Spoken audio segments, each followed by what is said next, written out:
Yo, this is Ryan from Speaking of the Darkness. I just ramble about things. I'm outside again tonight. I don't know which I prefer more. Just kind of laying in my bed or just walking through a neighborhood at night. The moon's about half ripe right now. Is there bad flavored cheese, by the way? I was thinking about that. My brother got ghost pepper cheese for the tacos tonight, and well, it was good. And I was just like, it wasn't even that spicy either. That was some bullshit. But I can't think of a bad cheese. Yeah, all cheese is good cheese. Anyways, let's get right into it. So I was teaching a kid the other day about just reading. I think he's dyslexic because I would try and teach him the word the over again, probably 100 times. And he had such a hard time telling between the I, lowercase I and a T, or a B and a D. Even though he was pretty, he would ask about things like why certain countries went to war together and all these other questions for a fourth grader. And I was like, something's not adding up here. But anyways, part of the issue is he has ADHD like a lot of kids do in this generation. And I was like, I got a little frustrated with him a couple weeks ago when, he just kept going off, in different places. I think it was more frustrated with myself. He would just keep rambling, going off, and I would just be like, fuck, this kid needs to learn how to read, and he's not even close. I had to go over the alphabet just to make sure he was even nailing that, and then we're only up words like and those are bears, man. And yeah, so I'm just like, a couple weeks ago, I was just like, fuck, man. I was just like, hey, I just need a second to kind of think how I'm going about things and maybe doing something wrong. So I just told the kid I was going to be quiet for a minute. And I couldn't think of a great solution. And I felt bad that I even needed to go quiet in the first place. So I thought about that afterwards, and I was like, because he talked about teachers he liked for a moment. And I was like, it's not really about what we actually learn. It's the processes, how we learn them. Yeah, it's really important that he gets to read, that I'm paid to do this, but I think the process is a lot more important. So anyways, a couple weeks later, I had that revelation, and then I'm teaching him, and I'm like, he's not getting it. He's not getting the again. He's forgetting the for the millionth time. And I'm just being annoying now. I'm just like, you get the fuck in there and you do this. You got to suffer right now. I don't want you wandering around where you could be. You could be playing video games. You got to do this. No, get right back. We're not asking questions. Get right back in this fucking story. We're doing you're going to suffer with me. And, talking about how superheroes suffer. They don't just have powers and things magically work like that. And the more I was talking about and explaining to what suffering really is, it's not being everywhere. It's, you're going to be right here with me for an hour. So let's go do this hour. Let's go fucking do this hour, man. And I thought about that afterwards, and I was like, holy fucking shit. That's the issue with so much of my life, right? That's FOMO. That's fear of missing out. But for a lot of people, and for me, that's writing. Sometimes I'll be like, I could be learning this or that about the world, and I'll just sit down and I won't be able to write. I could be writing this story or that story or this other, and I couldn't accept that I can only write a fraction, a small kernel of all the things I think and talk about. That's really frustrating to me. I want to explain everything. I want to talk about everything. I want to explore everything. but I can't. And like, I can talk about ego or like God or wanting to be all these things everywhere at once, omnipotence, blah, blah, blah, blah, blah. And I'm not. I'm fucking not. I'm just a goddamn fucking human. And I don't want that to sound like a pejorative, but part of me still thinks like that. Like, it's an insult to be human, to be special. Like, and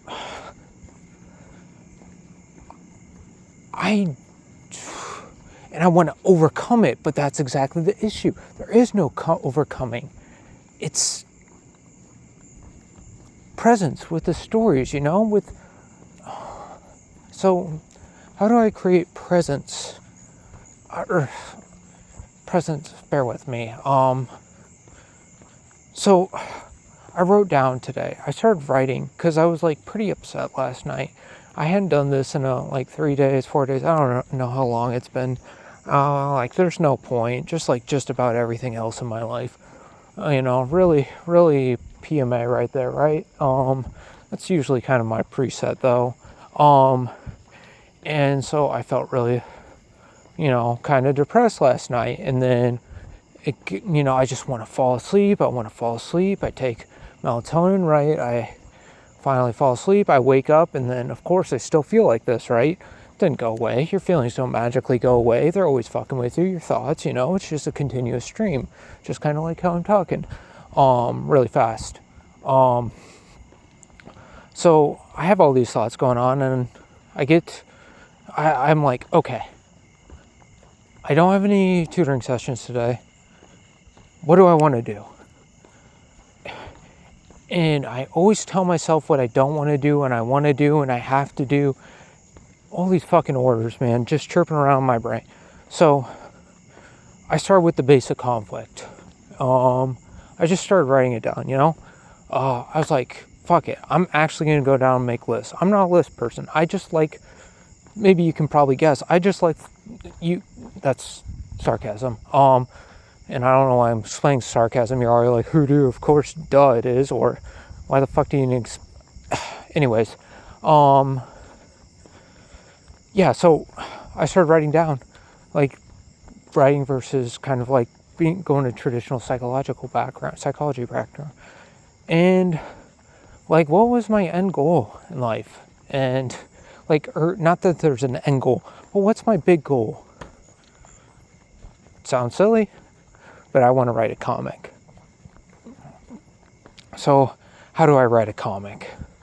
I read manga like I do. I've read quite a few comics growing up, but by writing a comic, I mean writing something like Shuzi Oshimi. I'm botching that, but A Flower of Evil, Blood on the Tracks, something more famous like Oisumi Pun Pun, but there's a lot. I never remember names of mangas, but there's another one that, this is a spicy start, but it starts out with this guy being like, well, I'm going to kill myself, so I'm just going to basically, good title, or good story, but I'm going to rape the next woman I see. So he goes to rape her, and she's like, well, don't do it on the ground, can we go into my house? And so they end up doing it in a house, and it's weird, really weird, because, it doesn't quite feel like rape.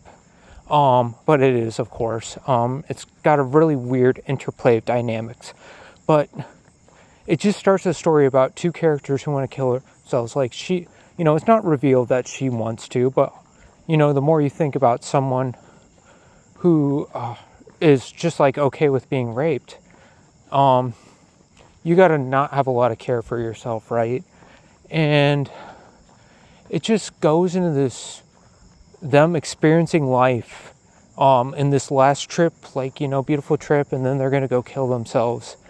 And him realizing he wants to live, and her not wanting to live, and then, them just kind of enjoying life.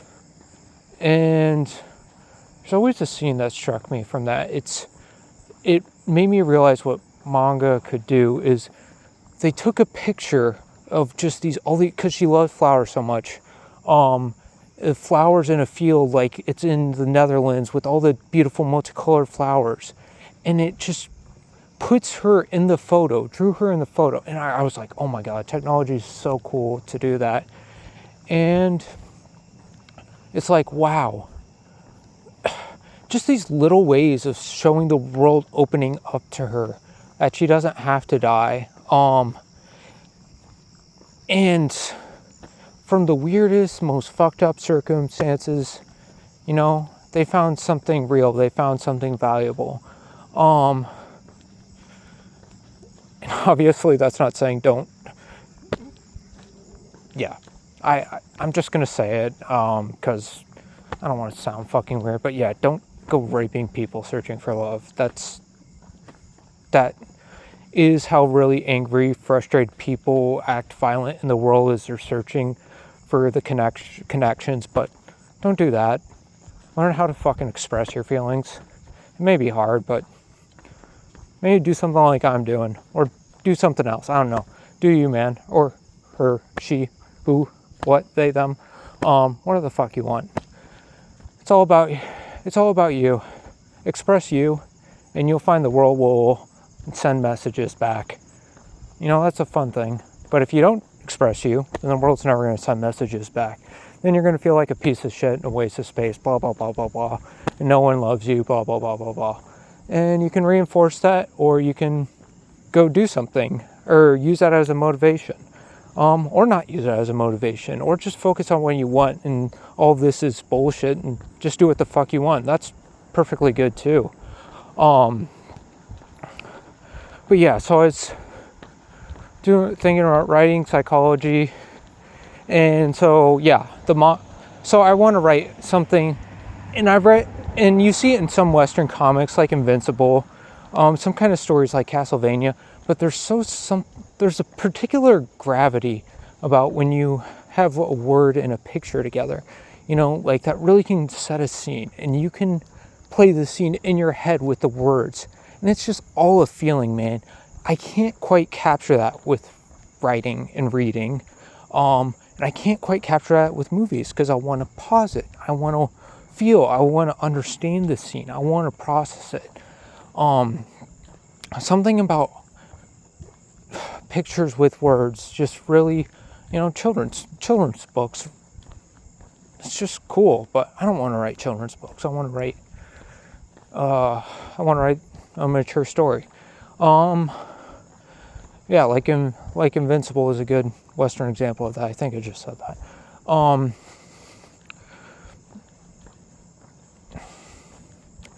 So how do I do that? And then it's like, I've had the ideas.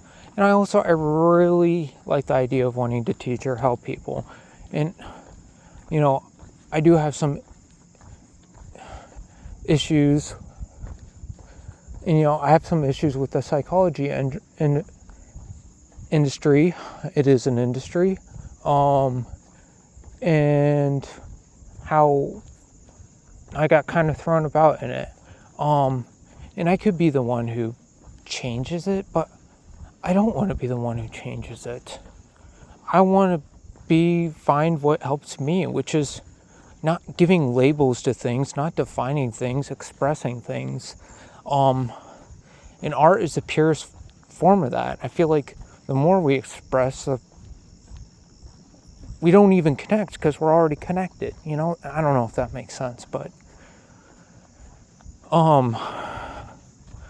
I just love it when I can read something, and it's so rare, but you still find those moments where you find something in someone's literature or work or whatever it is, and you get that resonance. That resonance makes my world go round. Right round, go down, and you go down, down, down. So, and it's like, so if I'm doing that, I could be doing a million other things, but if I want to I think I want to teach, right? I want to teach writing. I want people to learn how to express and experience themselves, like through writing. So how do I go about doing that? Because, part of my head says I should, and that leads to maybe, I'm working on a book, I've written a novella, right? I learned how to tell a story, I structure it, even though it's not through a comic, become much better at the craft of storytelling. And then when I do write a comic one day, I'll be there. And I can also be around it with teaching, learning how to people express it. So it's a kind of path. I've realized I don't want to hedge. I'm quite intense, and maybe there's a way to get all worlds. I don't know. And I think maybe I'm hitting it with writing. It's not the perfect answer, but I don't think I want to look for perfect answers.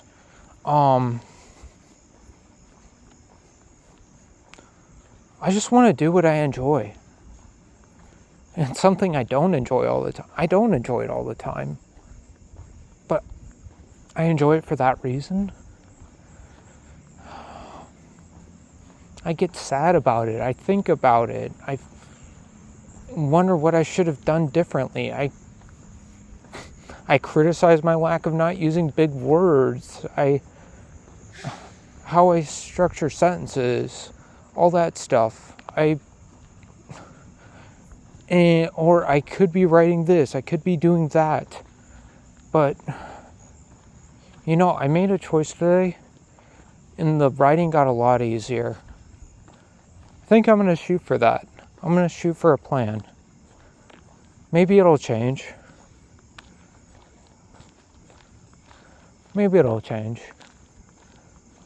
But right now I don't want it to, so I'm going to apply in the winter. Hopefully next fall I'll get something. I'm 30 years old and I'm changing my mind. And it's corny to say you're this age and you're changing your mind, but it's true. Sometimes a little bit harder to remember yourself that. You don't have to follow people do. Nor do you want to, unless you actually want to. But I think to listen to the guide inside of us, we must defy at least parts of the world. Living is a violent proposition. We are defying, we are disagreeing with a lot of things, or we're being agreeable and disagreeing with ourselves, Your choice, you choose.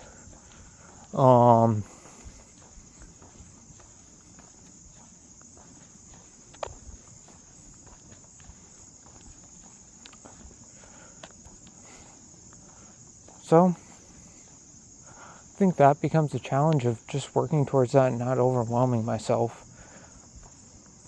I like as much as maybe I wish I didn't. I like numbers. I like writing. I like it being satisfactory. I like, with my writing, for example, I wrote 1,100 words today. I spent probably like 3.5, 4 hours writing. Maybe not every minute of that was writing. That's maybe not that much, but I'm a slow writer, right? And throughout that I was constantly looking up words to interchange it with, and like thesaurus. But that's what I wanted to do today. I wanted to be a little extra critical as I creatively wrote, if that doesn't really make sense, but leaning into a process is realizing that you're not going to do it the way Brandon Sanderson or Stephen King does it. You're really not going to do it the way anyone does it. Like, to me, it's not even trying to follow a narrative convention, but yet I'm still trying to add in familiar signposts at the same time, so it's not completely off the rails and it's slightly commercialized and people like it. But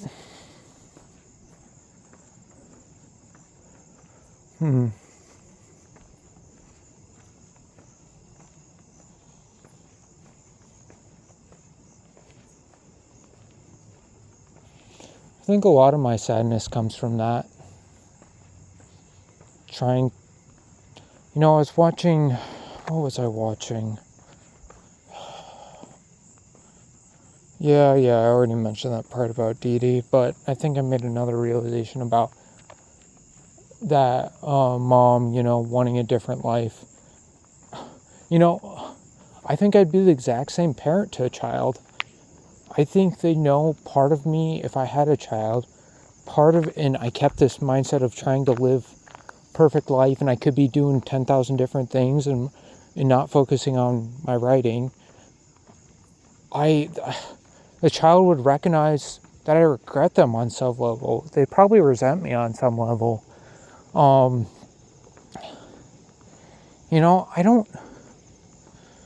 If I kept doing that, I don't know if I'd call myself a good parent.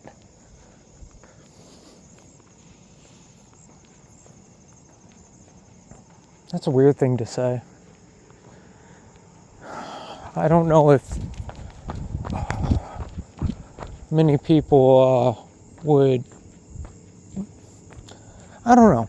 I think a lot of people say they wouldn't be good parents. I don't know what they mean by that. Sometimes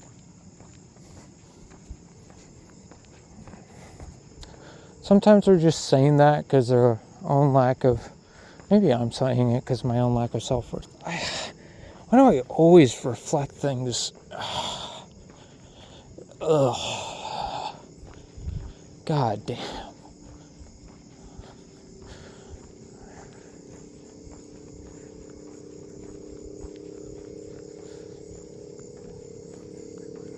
So, I kind of don't want to talk about things like this for a bit. I want to just talk about AC Milan. Well, that's another fun thing, when you're more, let's just say more lost in your life, more feel your own security or your lack of powerlessness that you're trying to fight and it feels worse, the struggle, you're going to focus on a light, something bright. Women usually do idols, and you'll see the super fans with like Taylor Swift, and when I see guys in relationships with those people and they're like jealous, if it's a guy they're latched onto, a guy singer or something like that, and they're jealous of the guy, I'm like, just chill the fuck out. It's just something for them to hold on to. It's a fucking candle. It's something light, something bright. You could do the same thing with sports. And I've been kind of doing that recently with AC Milan. Like it because Americans on there. Christian Pulisic. He doesn't really say the most interesting things. I don't even know why he has a TV show. But the way he plays with such an intensity is just beautiful to watch. He's not quite as quick as he used to be, but he plays hard, man. And he passes the ball. He knows how to make the plays in the game. Like, soccer is such a beautiful sport, creativity. It's just like, you see all these patterns, like the way they weave and go around the ball and pass or flick, and you're just like, my God, it's fucking art. It really is. It's fucking art. Another player on that team, I think he's slowly becoming my favorite player, even though Christian is on there, is Rafael Leao. He's a tall black player who super fast, and people, surprise, say he's lazy and has no work ethic, right? It's such a lazy criticism. It is slightly racist. Is there moments where he is slacking? Yeah. But people rarely, like, when he does well, it's like, oh, he hit his superstar potential. But if he doesn't do well, it's like, yep, there's the black guy slacking off and being lazy as usual, like a real, like, fucking Friday Night's Lights vibe. If you've ever read that book, that's a great book on dealing with how the racism is in the South, and how they like they see black people. And if you kind of extrapolate some of that outwards and you kind of blur it, dilute it, you still get a lot of those phrases. You know, I've had moments in my life where I've caught myself being a bit racist. Not intending. I've worked in a lot of black environments. And, you know, it's so weird. Also, I have a bit of this, but people on the left really do, like, expect you to, like, be able to understand, like, black people and, like, you know, just perfectly on their side. And, you know, it's kind of funny. I feel like a lot of these people haven't had that much interaction. They're just, you know, what, it's white guilt or whatever. Yeah, there's some of that, but I also think black people saying white guilt when they help people is also pretty lazy and reductionist too.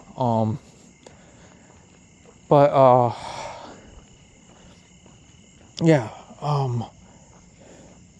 I just remember I was bitching about something. This security guy I did work with hotel. We love to talk about movies and writing, and you know, we were a tag team about dealing with issues, you know, people drunk in the hotel. And I just remember I was just kind of annoyed about how he could just yap a bit too much sometimes. Wouldn't know when to shut the fuck up. And I just remember bitching to another black coworker about him, and the energy with which I just said shit talked him, and she got quiet, and I thought about it, and I was like, oh, fuck me.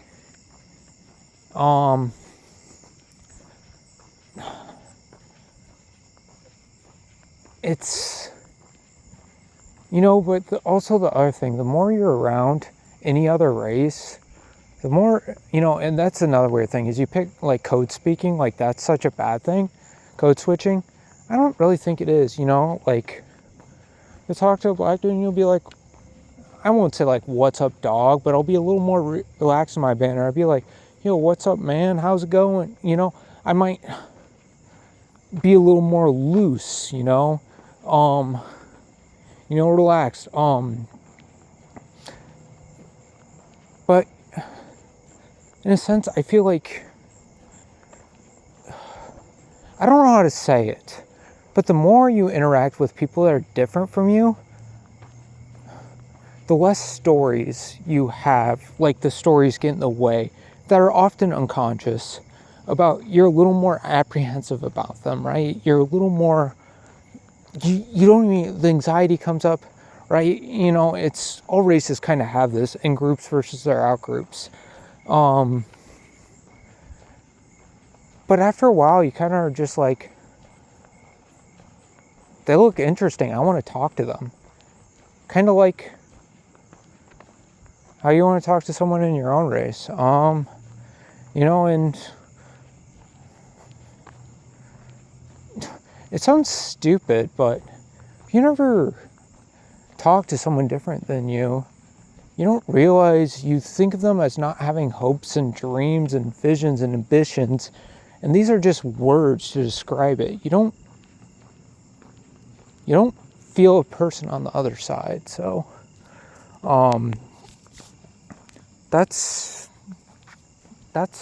you know, something, a way to remove a lot of barriers, I think. Of course, you need the tangible ones. You know, people talk about fucking, like, we can't, God, terms again. What do you call it?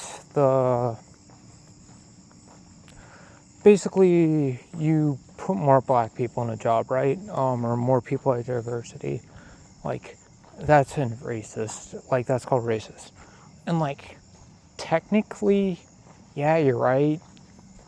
But how are you ever going to change things in the system if you aren't a little, like, reverse racist or whatever? Yes, and I know racist can only be done if you're going to go by some technical definition by those in power, whatever, but I'm using it as a street term. You gotta be a little reverse racist to get things going for other people. Yeah, some white people are gonna lose jobs. And you know what though? If you really want something in the world, I think you can get it. You just gotta fight for it a tiny bit, a tiny bit more. You'll get there. You'll get there. You can cook. I am not a cook. Oh, I was watching a Kitchen Nightmare with Gordon Ramsay. Maybe you've seen this video, but this was fucking horrid. Guy deep fried a regular ass sandwich, like a turkey and cheese sandwich or some bullshit roast beef, and then put powdered sugar on top of it like it was a fucking pancake. Like, Jesus Christ. And my brother's a really good cook, and I was like, yeah, dude, this is dangerous. This makes me think we could run a restaurant. And running a restaurant is so fucking hard with having good food and then having a good vibe and then actually keeping customers and all that shit. But man.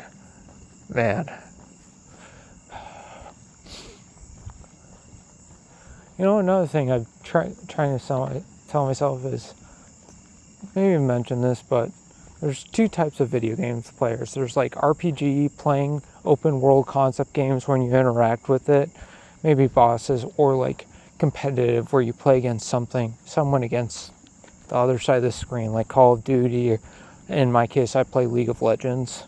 What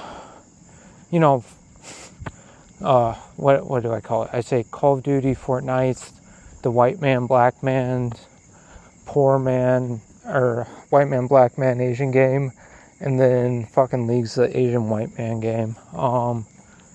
That people just, different cultural subgroups kind of go into.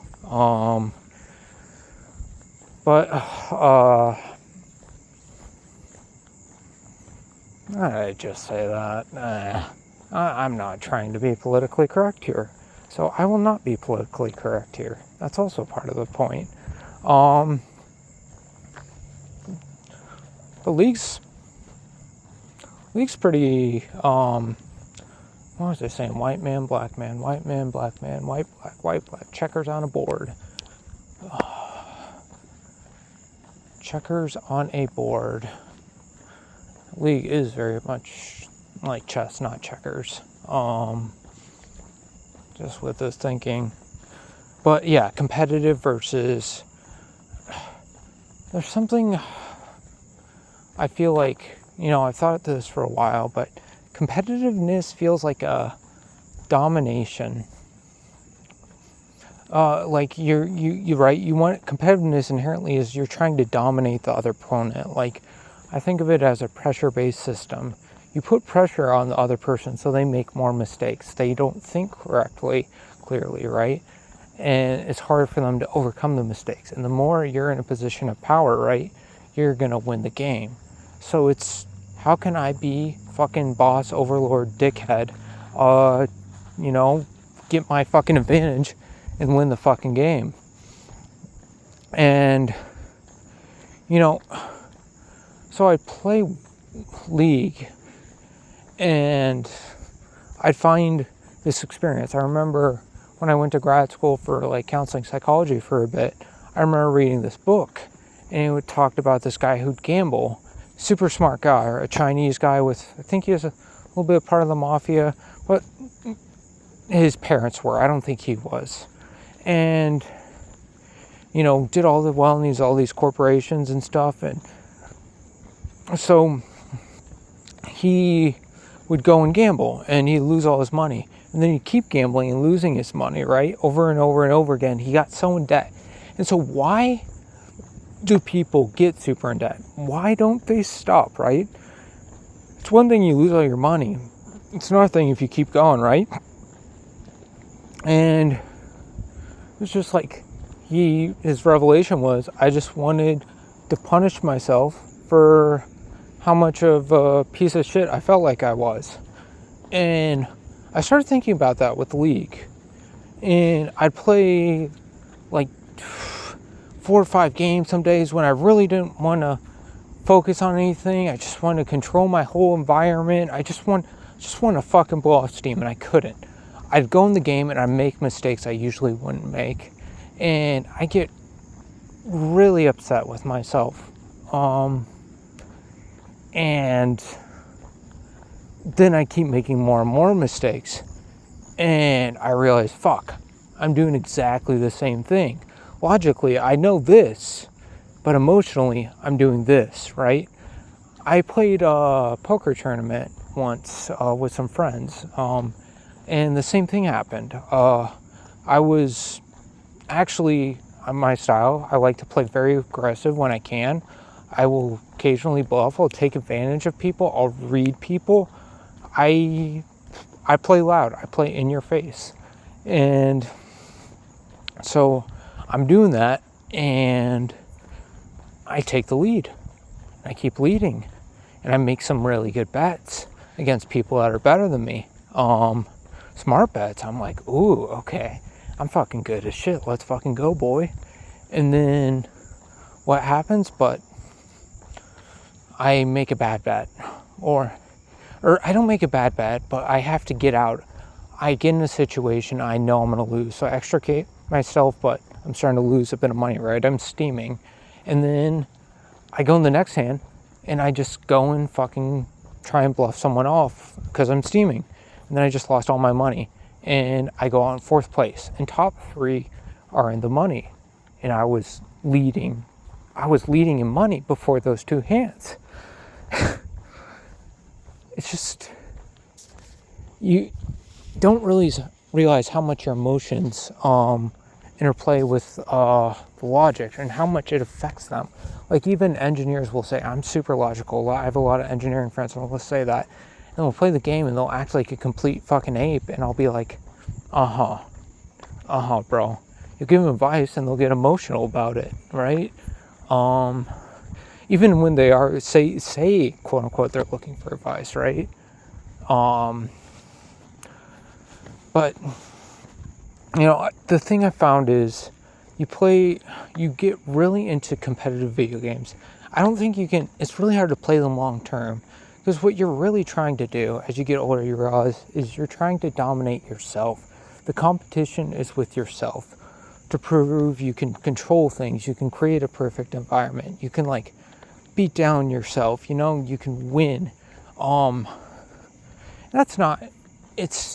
If you're playing at a reasonable round, you're not going to have that experience. You're going to play something you're okay with. You're going to have a completely different experience. You're going to view it like a challenge, right? Each game's a new fresh puzzle, right? But you start playing it for another reason, to escape yourself. You start, and a lot of people do, and they'll get addicted to League, right? Or Call of Duty, or these games. And it's because they're trying to one up. And that's not good. That's not good. Because then you get frustrated and you don't know why, and you lose and you're a piece of shit, and you go back and you don't know why, and you win some. Feel good, but then you lose more. And then you're stuck. And, it's kind of why I've stopped playing competitive League. I think a lot of people come to this realization slowly, is playing shit competitive for long periods of time isn't the way to live life. People will try to hold on to it, right? Like, people climbing the corporate ladder will spend a lot of their whole lives doing that kind of mentality, and they'll never really be satisfied because they're trying to be satisfied, and that's just a losing fucking paradigm right there, ain't it?